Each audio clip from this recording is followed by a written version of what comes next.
Hello and welcome to Solent Sports News. Coming up on today's programme, Southampton's sticky patch continues after a home defeat against the Toffees. A record attendance at Wembley for England's Lionesses will be speaking to a Saints Ladies player live in the programme. American football is on the rise in Southampton in every sense of the word, as the Thrashers move up a division. And all in the spin, we're at the Ultimate Frisbee event in Portsmouth.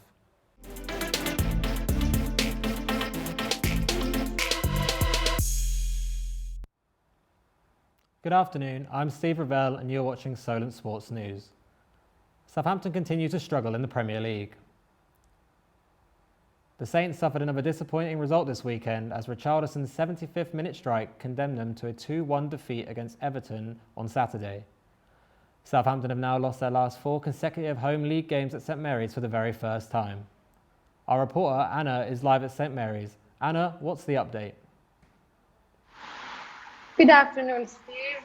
I'm here at St Mary's Stadium where the Saints lost their last game this weekend. It was another loss, as you just said, for the Saints, which was the 4th in a row at home. The team had only 2 wins this season, and the fans were expecting that this could have turned everything around, as Everton had one of their main players, Andre Gomes, injured in the previous match. So basically, I feel like the fans were expecting this to be a win. Unfortunately, that didn't happen, and Everton ended up scoring and finishing the game 2-1 against Southampton.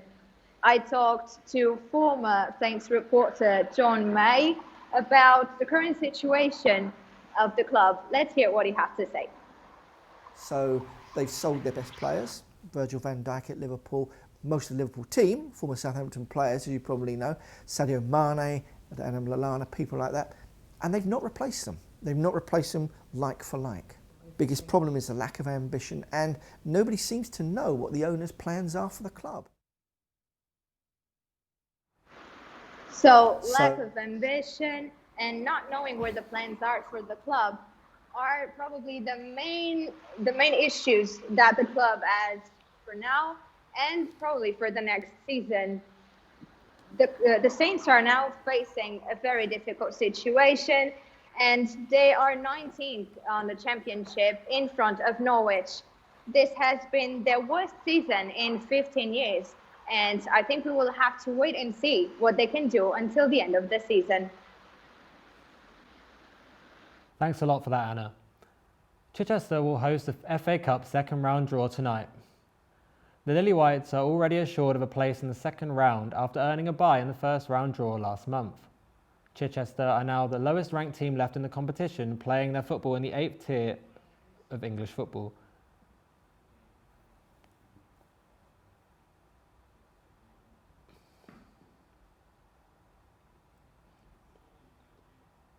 Some more news now for you. It may have ended in defeat, but there was still plenty to cheer about for the Lionesses at Wembley Stadium. A crowd of more than 70,000 people watched England women take on Germany at Wembley Stadium. People in Southampton gave their thoughts.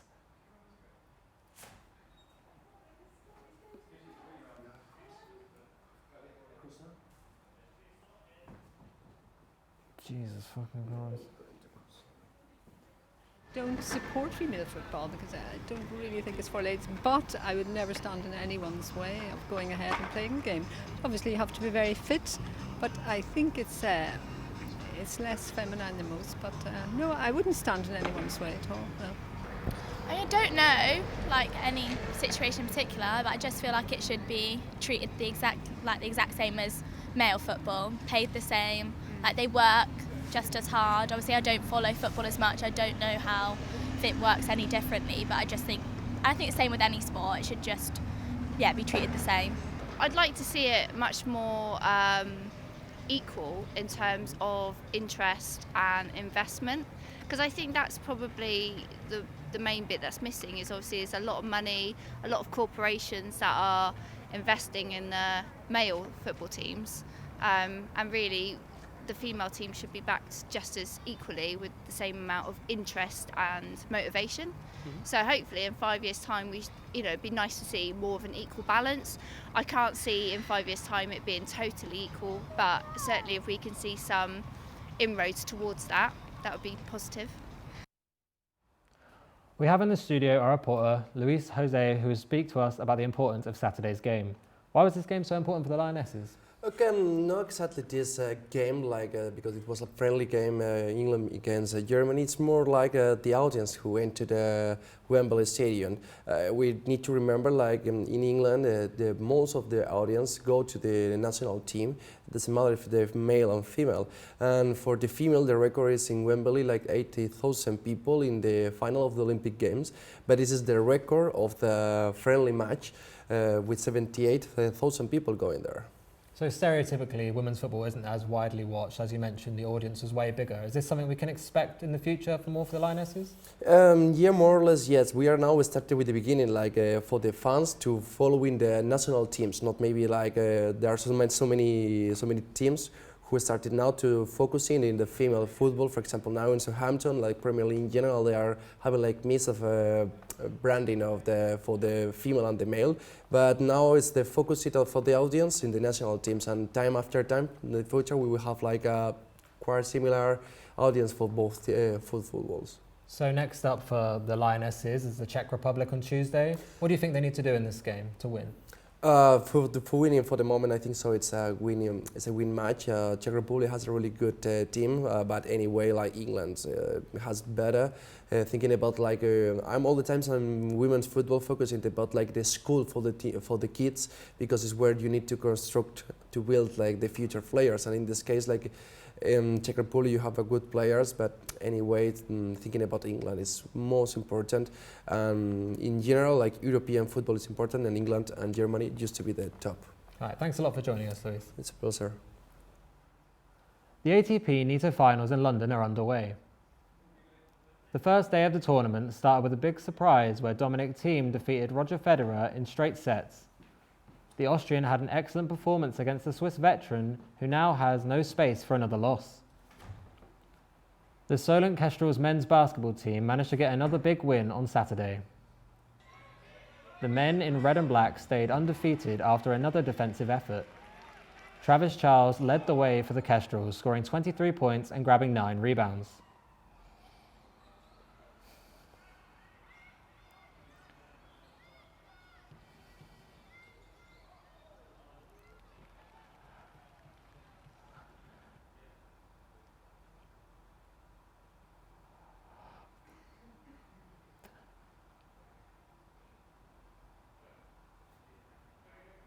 With the popularity of ultimate frisbee on the rise, Benjamin Rees ventured along the coast to Portsmouth to investigate the sport's growth on the south coast.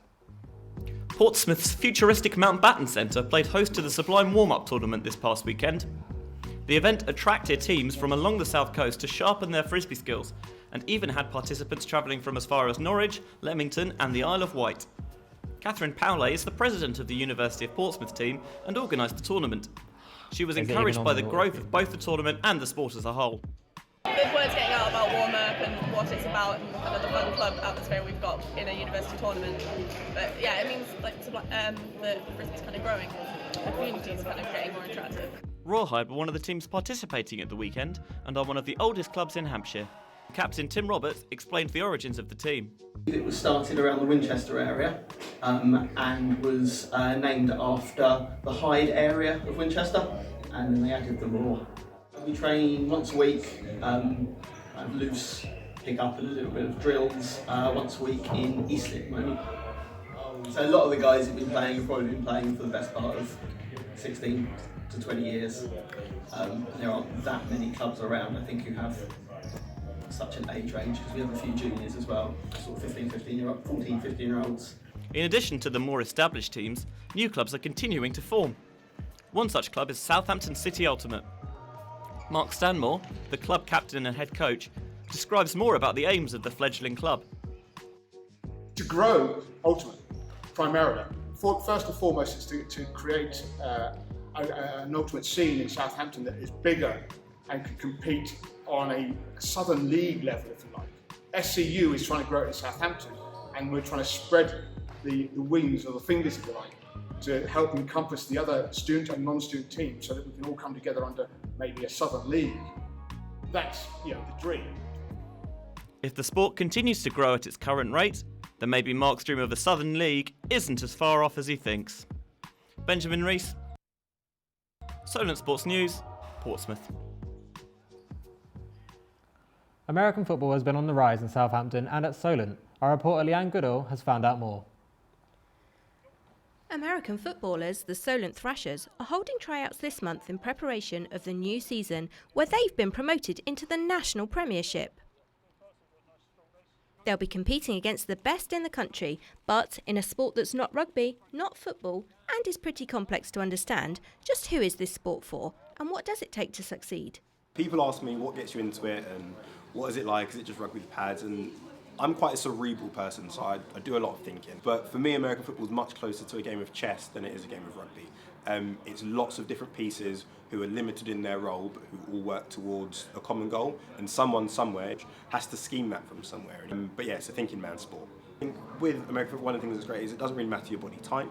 It doesn't really matter how quick you are, how big you are, how strong you are, because if you can be a student of the game, then you'll probably be better than people who are just athletic. Speaking of inclusivity and new recruits, the Thrashers have allowed youth team Solent Spitfires to use their facilities for the day.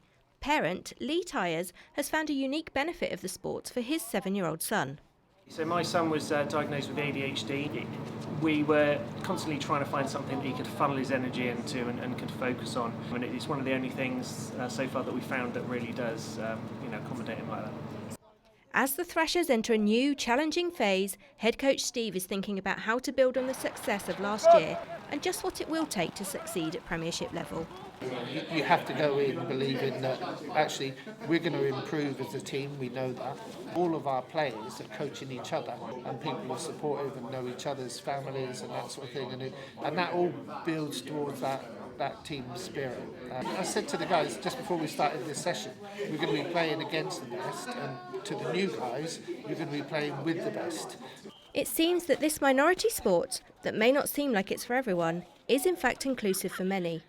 The team spirit fostered within this club has given recent success and is spurring the Thrashers on as they enter their bid to compete at national level. That is all for today. Thanks for tuning in. We'll be back next week with all of the latest sports news.